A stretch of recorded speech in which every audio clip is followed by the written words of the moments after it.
Oh my god. Blind date with a book.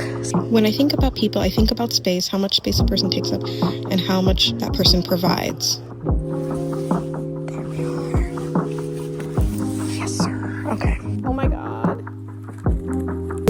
So, because I'm reading 2 different books in this video, one of them is my blind date with a book that I picked from the library, and second is just another library pick. I decided to make this little competition to see which one I would like better. Whichever of these books more aligns with my taste and what I look for in books is going to be the winner. My taste consists of books that are thrilling, have social commentary, grief, humor, and introspection.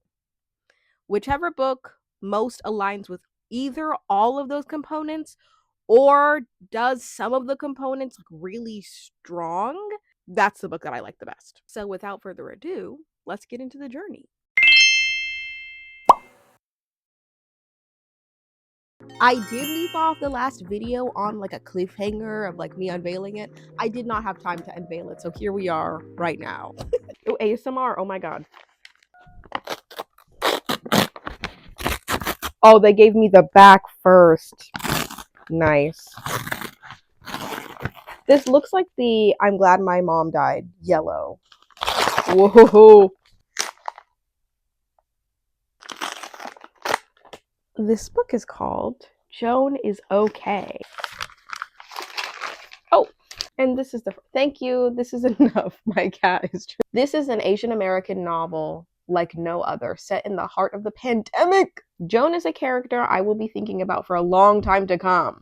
That's how you know a book is amazing, when you think about the character. I still think about Demon Copperhead often. I could not put this book down. Okay, Angie Kim. These are some banger recommendations. Who the heck? Okay, this is by, I don't know how to pronounce it. I will correct myself later. Wyke. It is actually Wykey Wang. Sorry if you can hear my neighbors. Oh my god, they make me want to die. Wang. Oh! And this is a somewhat short book. This is 209 pages. Oh my god, thank you. I have kind of high expectations because everybody here is really makes me think like this is fully in line with my taste. Oh my god. New word alert. Prosaic. While I am not a mouse, I do have prosaic features. Okay, so apparently prosaic means ordinary, dull, or commonplace. Anthropomorphizing. Anthropomorphize means to attribute human form or personality to things not human.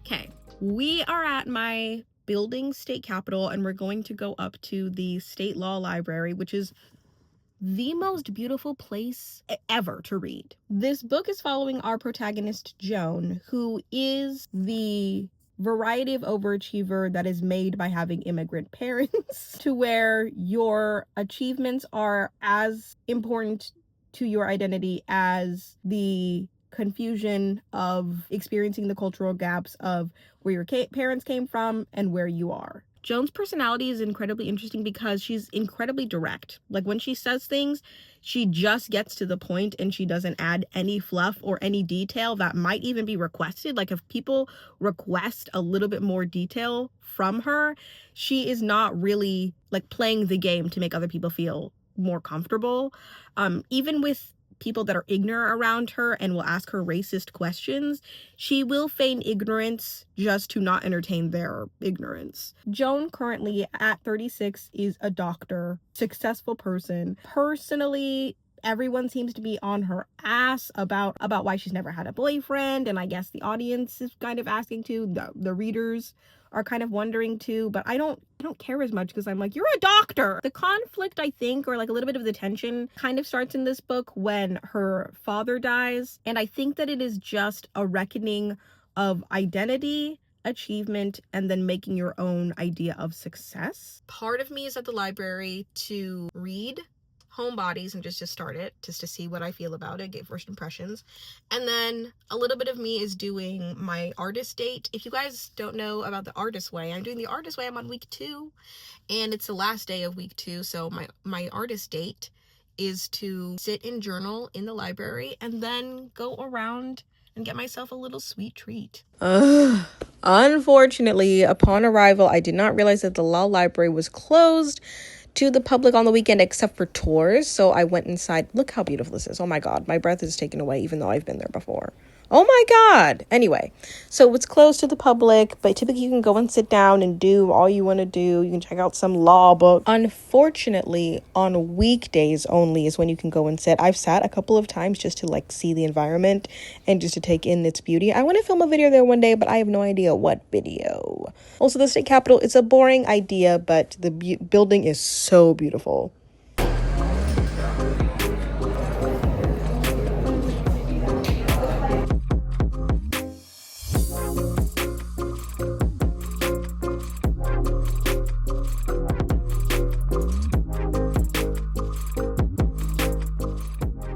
It is the next morning, and these are my first impressions. So, I am 50 pages into Jonah's Okay, and I'm only 25 pages into Homebodies. I'm rating this off of readability and then what aligns with my taste. So, for me, this book is very observation heavy, but in a way that is like that Joan has a perspective of detailing single interactions and reflecting on them, but then moving on very quickly because she has a very direct nature about things. And I feel like it kind of takes away from the eagerness of wanting to see where the plot goes because we are just following her moment by moment. So to me, the readability is kind of like 3 out of 5 because I do find myself with the lack of looking forward to the plot. But there are just some books, where it's like I could put this down for a while and then return to it after a while again. The things that align with my taste. Is this thrilling? This is not really a thrilling book. Honestly, this does have humor. And the humor, although it's subtle, is very much a staple of her experience. This has so much social commentary. Oh my God. That's kind of what specifically is connecting with me heaviest. So it's very strong. This book does have grief because her father dies, but she doesn't really go into the emotion of it because I think a little bit of her is removed from the vulnerable side of expressing emotion. So the grief is interesting because it's not necessarily what I'm used to in a book that involves death. The introspection is interesting because it is her reflecting on certain events and detailing it back to the reader, but it's a lot of like I'm introspective about this interaction that happened, but I'm also going to comment on the external. She's not really kind of focused on necessarily her own world and her own feelings about her reaction to the world. You know what I mean? Like it's slightly introspective. Like I like when we go into flawed characters' minds because we see the overthinking, we see every single detail, we see all of the things, but she's very like direct and kind of simple in the way that she processes things. Homebodies. I am 25 pages into this, and it's not because I liked this less that I read less. It's just because this book is a little bit more dense, not in a serious way. It's a little bit more dense because there's more words on the pages and there's a lot that they're getting through from page to page. This was really difficult for me to put down because I am biased. Honestly, like this is a book about a Black woman in a workplace debating her own worth and has just heard that she might be fired. Like that is something that not that I have heard that I'm going to be fired, but I have the insecurity of being Black in a workspace. And then also everyone has the insecurity of being a worker and depending on something for your livelihood. But that experience of the identity that I share with her, ooh, 5 out of 5 readability. Very difficult for me to put down. What stands out to me is that this is written contemporarily, but the themes of this are probably relevant from decade to decade. Like, has happened, will be happening. The character Mickey is flawed. Like I like when we can go into a book knowing that the character isn't like I know exactly what I'm doing, I know exactly who I am girl boss, whatever. Like this character is very much not that. Her story right now is really shadowed and encapsulated in anxiety. And because it is capsulated in anxiety, she's doing a lot of things that like professionally are not like probably where somebody who would have their shit together would go. And then personally, she is a queer woman. She's in a relationship with her girlfriend, and she's not necessarily being the greatest partner, but that's also because, not being like defending her, but she's doing things like kind of ignoring her partner out of the fear of losing her job. She's not a great communicator. There's a lot of things that are not being said from her end, but I do like a flawed character that you can understand. Oh, this book is slightly thrilling. I think for me, this is thrilling. For anybody else who's not like see themselves in this, probably may not view this as thrilling, but it's the thrill of, okay, when is she going to lose her job? How is she going to lose her job? What's going to happen next? Is she going to still be with her girlfriend because she's like not saying a lot of things? The thrill of that unknown. This book does have humor. It is not like direct, like they're not just openly cracking jokes. It's kind of humor out of fear, but that is just a black experience. Oh my god. But that's what makes us funny. And then social commentary, heavy on the social commentary. I found that like a lot of books that I like, if you can just say things for what they are, you got me. This has grief in it slightly, because although Jonas okay has like the overt grief of losing a parent, that's difficult. This has the grief of when you're in a queer relationship, the loss of like joy, and also she's like contemplating, find like starting over in life, like getting a new job because she could potentially be fired. This has moments of loss that you can see. So there is a lot of grief in that, but it is more subtle than like a death happening in a book. And introspection, yes, she is introspective because she's insecure. Okay, those are first impressions. Okay, honestly, I did struggle with how much I wanted to include while I was reading. I had so many recorded thoughts that are honestly just incredibly repetitive. And so these are just my end thoughts. They will shock you because I really started off thinking one thing and ending off on another. Oh my god. Oh my god. So I just finished Homebodies like 2 minutes ago. And I was sitting here literally thinking out loud, looking like a lunatic to my neighbors, literally just being like, yeah, and the frustration of the black experience is just the fact that. And I was like, let's just talk it out to the people who are on this video. Okay, wow. First of all, I do just want to say there is not a clear winner in this video. Homebodies versus Jonah's Okay. I thought going into this, and I think I even voiced it, that because Homebodies is about the black experience and being an insecure black girl, I thought that that was going to be the clear winner, and it's not. Because I have to talk out all of my thoughts. You ever hear like random knocking? And you're like, somebody's gonna alert me that they're going to kill me, or that's one of my neighbors, and I'm pretty sure that was one of my neighbors. What was I saying? I thought the substance of Homebodies was gonna carry, but the way that the substance in Jonah's Okay was delivered is something I think I enjoyed just a bit more. But let's get into it. My biggest takeaway is that reading Mickey's experience is so hard to sit with because you recognize that she is a character in most facets of her life, work, romantic, and just like personal, like friends and family, that she is not really fully seen for who she is.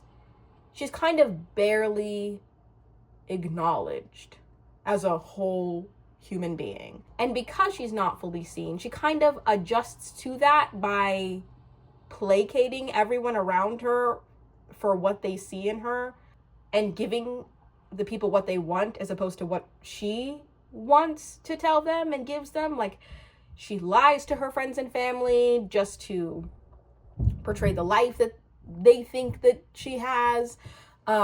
She lies to her partner, and most importantly, she lies to herself. And it's a frustrating book because it's hard to watch people go through really unfair events that you can relate to and not to judge. Like, it's okay. I found myself a little bit through the book overly identifying with this situation and kind of judging her inability to bounce back from, and kind of overly identifying with like what I would have done in that situation is far different, and that's why this is frustrating for me to read. The point of the book is not for me as Ruth to say I would have done things differently and that's why this book is bad. It's for me to look at the larger story and see why specifically is she in this situation? Why is she lying? How do I feel about the fact that she's lying? What does this add to her relationship with her girlfriend, her relationship with her former boss, her relationship to her career?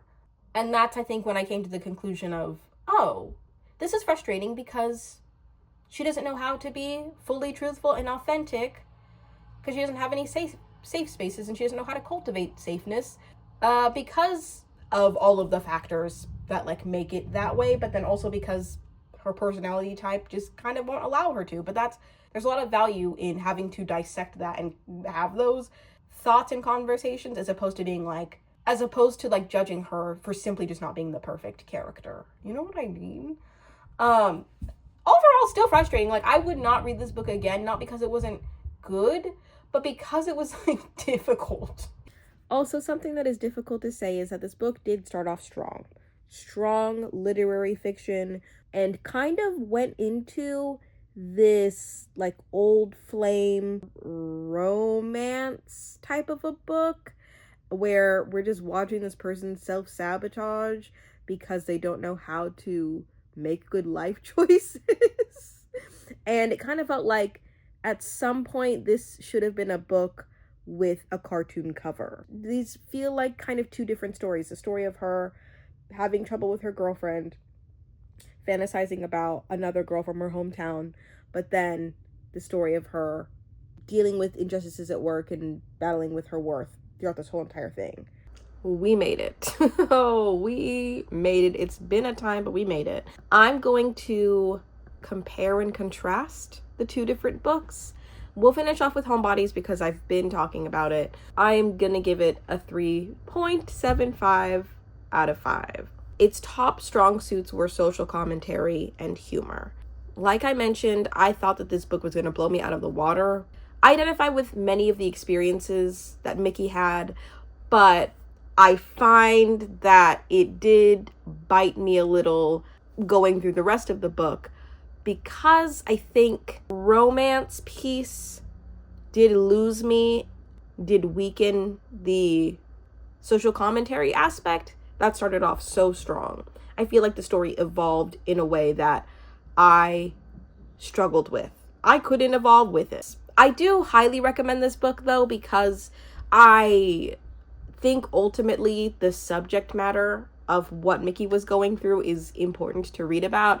I think I just struggled with the way that it changed over time, leaving me with a 3.75. But that's not bad. That's still good. I just thought it would be different. Joan is okay. Joan actually, in fact, is not really okay. Joan is self-admittedly numb. And is that okay? I give this book a 4 out of 5.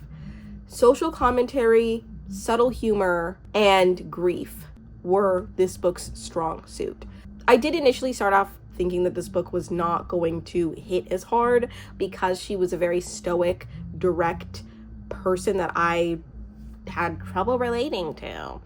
But throughout the book, I'm so sorry about my neighbors, by the way. They are vacuuming because they heard me recording and they want to ruin the video because they don't want to see me grow.